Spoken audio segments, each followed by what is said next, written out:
Hey, just want to shoot a quick video out today, just to not get out of your prepping mindset. I know Trump's in office and he's doing a lot. There's a lot of things that he could be doing that I would want to see right off the bat. But I guess he's doing a good job. Blah blah blah. However, I'm not hearing anything about finding these known terrorists that have entered the United States with fake passports and stuff. All the stuff with the Haqqani network in Afghanistan, and he's the Minister of Interior or something in Afghanistan, where he's allowed to issue passports to pretty much whoever he wants. And there's at least 1,000 known terrorists that have been working with this Haqqani organization or terrorist group that are well versed in suicide bombings and all these well-known terrorist organizations that have come into the United States and are here. I've heard a lot about the Venezuelan gangs and stuff being deported and stuff, but I haven't heard anything about known terrorists being found and whatever. As far as I know, we're still sending $40 to $80 million to the Taliban every week or every month, so they can get intelligence on ISIS for us, which is nonsense. Sean Ryan's been doing a bunch of videos and stuff about it, where it's being linked to, you guessed it, the heroin trade and the opium trade and all this stuff, which 90% of all the opium comes from Afghanistan. That's why you saw the big spike in heroin and stuff in the United States after the war in Afghanistan started, because the Brits were guarding poppy fields and all this stuff, blah blah blah. So I haven't heard anything about that stuff. As far as I know, we're still funding the Taliban. We're still funding basically the formation of the global Islamic Caliphate, and I haven't heard anything about it. So maybe they're doing it under the radar, who knows. However, it's not time to lose your prepper mindset or preparedness mindset. I hate saying prepper, but we can never have enough food. You can never have enough medical supplies too.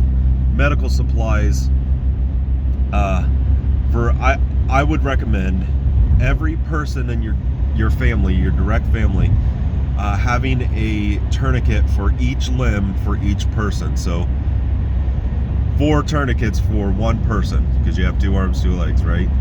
So medical equipment is one of the most important things.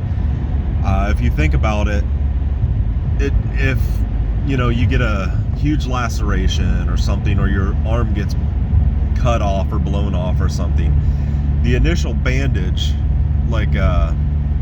Israeli bandage or whatever you use, that's the first bandage, out of 15 over the course of that limb being healed.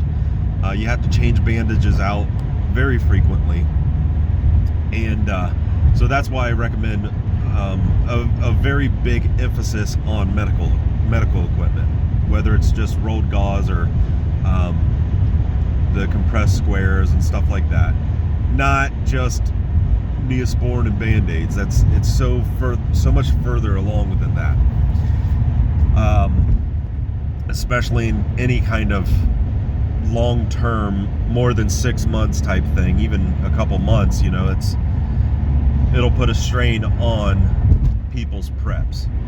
So along with that, I know ammo is high, but getting out there, confirming 0 on all your firearms, whether it's just red dots, iron sights, whatever, stuff can happen. If you have, you might get that one little lemon of a Trijicon RMR or something where something electronic goes out and stuff, and it screws up your zero or it just fails completely. You want to stay on top of that. Make sure you have enough batteries. Ensuring, actually going through all your electronic equipment and make sure the batteries aren't leaking and like destroying all the electronics and stuff. That's a big important thing too. Just making sure your equipment's up to par. Confirming zero on all your weapons. Making sure all your gear is tied down correctly. Just very simple stuff like that. Take an afternoon on a Saturday or a Friday or something and just go through all your stuff. Personally, one of my bags, like my everyday carry bag, is seasonal. So I go through when it starts getting hotter out, where I don't need a hoodie all the time, or I don't need wool socks or something like that. I will take those out and replace them with summer socks and just cooler weather clothes, or cooler clothes. You know what I mean? Summer clothes. So just make sure you're on top of that. Obviously for winter, you want to put extra clothes and different like thermal layers or whatever. So you want to be on top of that stuff. What else? Food, water preparation, and if you're doing the whole homestead stuff, you have the best way to preserve animals is to keep them alive until you really need them. Now I get, a 6-year-old hen might not be the best way. However, freezing them, butchering them and freezing them and just kind of holding on to them for the next 10 years isn't a good option either. Because if you have a deep freezer full of meat and the power does go out for whatever reason, especially now when it's getting above freezing and stuff, it's not going to help you if you have 300 pounds of meat, because you're not going to be able to eat all of it and it's all going to be ruined. So if you're able to can food, canned meat and stuff like that, that's a long-term option. But we just had, we cleaned out the chicken coop and